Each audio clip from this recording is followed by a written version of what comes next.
Genèse chapitre 8.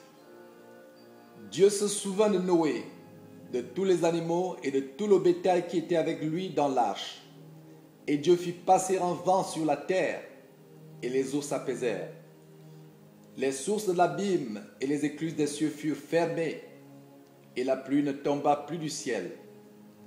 Les eaux se retirèrent de dessus la terre, s'en allant et s'éloignant, et les eaux diminuèrent au bout de 150 jours.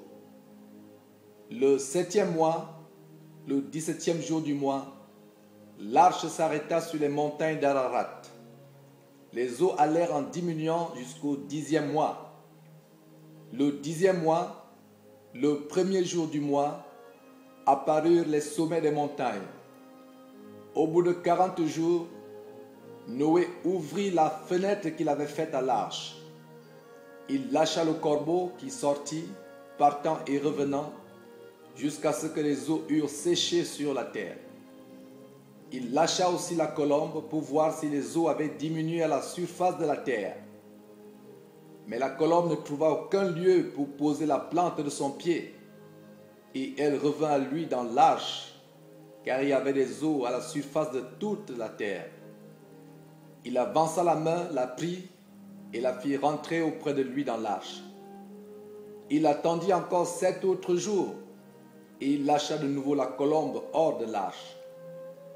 La colombe revint à lui le soir, et voici, une feuille d'olivier arrachée était dans son bec. Noé connut ainsi que les eaux avaient diminué sur la terre. Il attendit encore 7 autres jours, et il lâcha la colombe, mais elle ne revient plus à lui.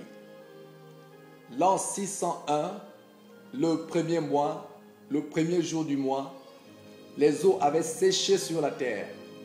Noé ôta la couverture de l'arche. Il regarda, et voici la surface de la terre avait séché. Le second mois, le 27e jour du mois, la terre fut sèche. Alors Dieu parla à Noé en disant: Sors de l'arche, toi et ta femme, tes fils et les femmes de tes fils avec toi. Fais sortir avec toi tous les animaux de toute chair qui sont avec toi, tant les oiseaux que le bétail et tous les reptiles qui rampent sur la terre.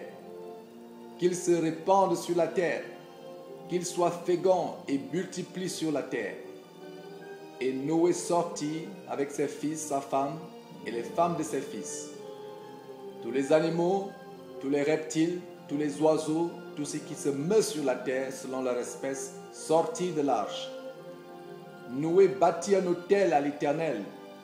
Il prit de toutes les bêtes pures et de tous les oiseaux purs, et il offrit des holocaustes sur l'autel.